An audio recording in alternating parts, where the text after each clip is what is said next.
जिसका महान हस्ती को आप टेलीविजन पर देखते थे, वो एक ऐसी शख्सियत आपके बीच में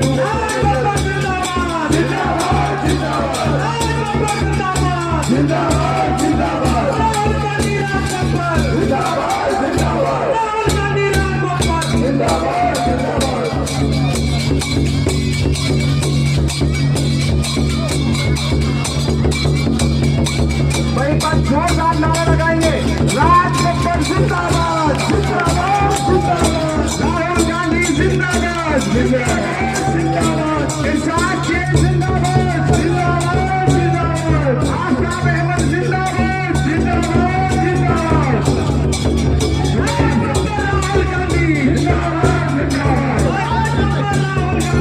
जिंदाबाद जिंदाबाद। आप सब बैठ जाए, आप संजीदगी का सबूत दें। आप सब लोग बैठ जाए, स्टेज पे ज्यादा देर ना चले।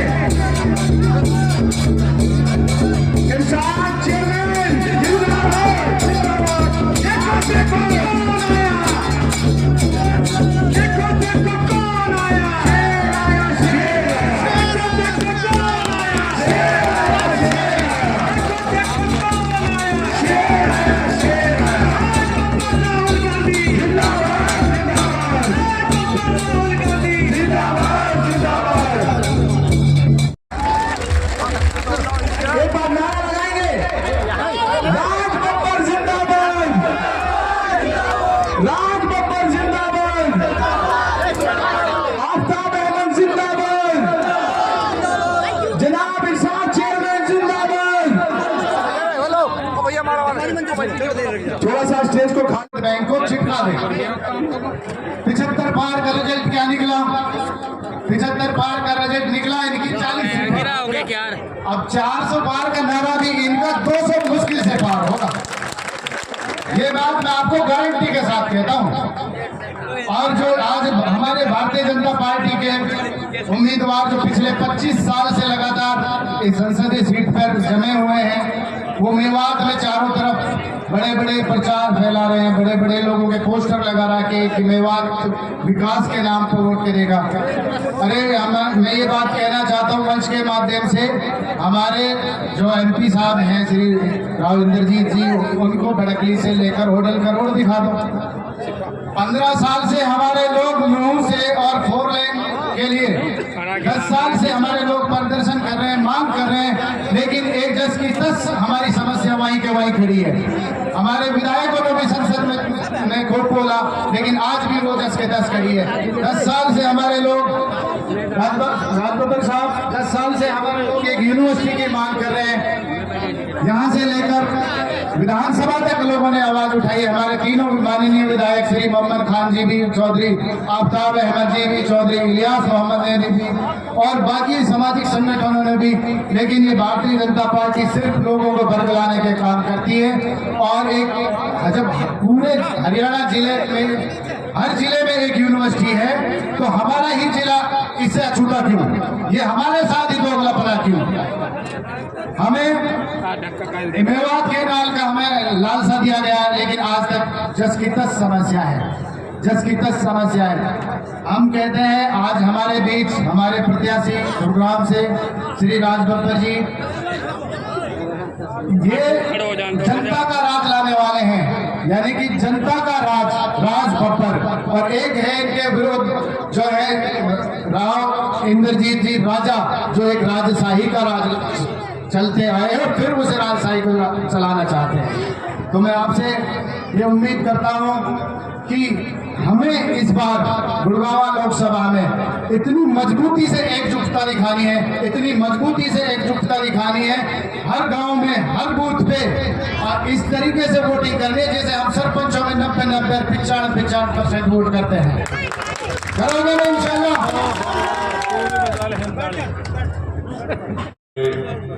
इसी मंच पर बैठे हैं हमारे नेता भूपेंद्र सिंह हुड्डा जी, यही तमाम वो लोग लीडर जो आपको नजर आ रहे हैं, इन्हीं लोगों ने मुझे प्रस्तावित किया, मैं आपके बीच में आया। राहुल गांधी, हमारे खड़गे साहब, सभी ने आशीर्वाद दिया और अब मैं आपका आशीर्वाद देने के लिए आया हूं।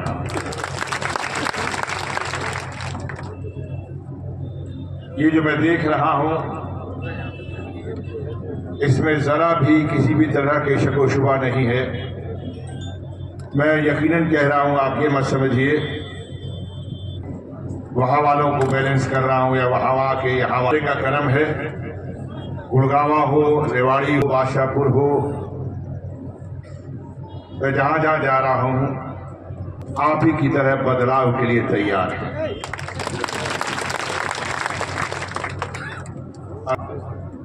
ये चुनाव अपने आप में एक मिसाल होगा।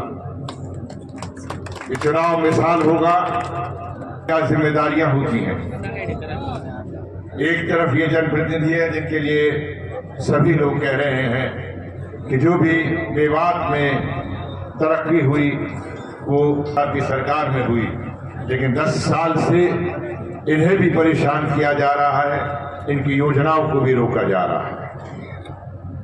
मोहम्मद इलियास साहब कह चले गए कि अभी तो हम 3 हैं, तो यकीन मानिए भी ये 4 जो खंबे होंगे ना, ये रेवाड़ी के विकास को बल्कि बराबरी से ये विकास होगा। और जो रुकी हुई योजनाएं हैं इस क्षेत्र की, रुकी हुई योजनाएं हैं जो हुड्डा साहब के जमाने में, जो आफ्ताब साहब ने जिनको पास करा के लाए लेकिन 10 साल से अटका दिया गया, इलियास साहब, भाई हमारे मोमिन खान साहब, मेरा पूरा का पूरा जो मेरा टारगेट है, जो मेरा मकसद है कि इस बात को साबित करना कि जो प्रतिनिधि होता है या सांसद होता है वो दिल्ली में बैठने के लिए होता है, दिल्ली की सरकारी कोठी में बैठता है और वो बड़ी बड़ी पंचायत का बड़ा पहलवान होता है। मैं बहुत छोटा आदमी हूं, बहुत छोटा पहलवान। मैं ये वादा करता हूं, यकीन दिलाता हूं आप लोगों को, आप लोगों के उंगली के इशारे से अगर राजबब्बर सांसद बन जाता है तो वो सरकारी कोठी दिल्ली में बैठने के लिए नहीं, बल्कि आपके बीच में यही रहकर गुड़गांव में घर बनाऊंगा। वहां से सरकारी कोठी से 25 मिनट में पहुंचूंगा, 25-30 मिनट में पार्लियामेंट पहुंचूंगा। ये एनसीआर का इलाका, अगर यहां से 40 से 50 मिनट में पहुंचूंगा। बेहतर होगा ये 20 मिनट का सफर ज्यादा कर लूं, कम से कम आप लोगों के रोज सुबह गले लगूंगा, नजरें मिलूंगा, शाम को आऊंगा, फिर आपसे गले लगूंगा, आपकी समस्याओं के बारे में। इस पूरे क्षेत्र के अंदर समझने और समझाने की प्रक्रिया खत्म हो गई। मैं उनकी बुराई नहीं करता, बड़े आदमी हैं, उनको कहा किसी की जरूरत है, कहा नहीं जरूरत है, मैं उनके बारे में नहीं जानता। मैं इतना जानता हूं कि बहुत बड़े महलों की ऊंची दीवारों में रहते हैं, उनका बड़ा नाम है, 4 बार से सांसद है। सबसे पहले मैं ये कह के जाता हूं कि पिछले 10 साल से, पिछले 13 साल से, 14 साल से जो उन्होंने हमारे विकास के कार्यों को रोका है, चाहे वो रेल हो, चाहे वो यूनिवर्सिटी हो, चाहे वो पीने के पानी की समस्या हो, चाहे वो रेवाड़ी के गंदे पानी की समस्या हो, चाहे गुड़गांव के वो तमाम अस्पताल और कूड़े के ढेर और बादशाहपुर में जो कूड़े के ढेर लगे हैं उनकी समस्या हो, ये 3 महीने के अंदर क्यों सूद के रख दिया तो राजभवन नाम है। जब आप जैसे लोगों की, चाहे गुड़गांव के लोग हों, चाहे रेवाड़ी के लोग हों, चाहे आप हजरात जो यहाँ बैठे हुए हैं, आपने वादा भी किया है कि देख लीजिएगा इस बार। अब तो शर्त ये लगनी है कि देखें किसका वोट ज्यादा पड़ता है, मेवात का पड़ता है, गुड़गांव का पड़ता है या फिर रेवाड़ी का पड़ता है। लेकिन इसमें कोई दो राय नहीं, आप डालेंगे तो ज्यादा, मगर लाइन लगा के डालेंगे तो दिखाई देगा कि हमने ज्यादा वोट डाला है। और लाइन लगा के डालना भाई, क्योंकि मैं नहीं चाहता कि घर बैठ के जमींदारों की तरह लाजवाब वोट डलवाए। ये दुनिया को एहसास होना चाहिए कि गर्मी में, पसीने में ये लोग खड़े होकर किस लिए वोट दे रहे हैं। मैं गुजार बिरादरी के नाम पर वोट नहीं मांग रहा हूं, मैं वहां भी यही कह रहा हूं, आपसे भी यही कह रहा हूं लाइन लगा के, इसलिए कि बदलाव हम लाएंगे और लोकतंत्र के जरिए से लाएंगे और उंगली के इशारे से लाएंगे। ये पता लगे तो यहाँ के लोगों ने एक मुश्त होकर, गुड़गांव क्षेत्र के लोगों ने एक मुश्त होकर ये तय किया कि इस बार हम बदलाव करेंगे और 4 बार की जो जमींदारी है कि हम 4 बार जीतते हैं, हमें इसकी जरूरत नहीं, हम वहां से जीत जाएंगे, हम यहाँ से जीत जाएंगे। उस वाले उस पर कहना चाहिए, उसका भरोसा रखना चाहिए और उससे डरना भी चाहिए। उसको चैलेंज मत करो भाई, उसको चैलेंज करोगे हमें आपकी जरूरत नहीं, बंदे उसी के बनाए हुए हैं और इज्जत और जिल्लत भी वही देता है। याद रखना, अगर कह के गए हो कि तुम्हारी जरूरत नहीं है तो कोई भरोसा नहीं वहां भी कहा जाए कि हमें तुम्हारी जरूरत है। मैं आप सबसे गुड़गांव लोकसभा क्षेत्र के सभी साथियों से मैं मांगने आया, मुझे एक बार मौका दो, आपको निराश नहीं करूंगा और यकीनन आपसे कहता हूं कि आपको इस बात के लिए, आप बहुत बुजुर्गों ने मेरे सिर पे हाथ फेरा है, मेरी माताओं ने फेरा है, मैं चाहता हूं कि ऐसे ही मेरे सिर पे हाथ हमेशा फेरते रहें कि ये बंदा काम करने वाला है, इसके साथ हम करते रहें। आप सबका बहुत बहुत शुक्रिया, नवाजिश। एक बार फिर इरशाद भाई आपका बहुत बहुत शुक्रिया।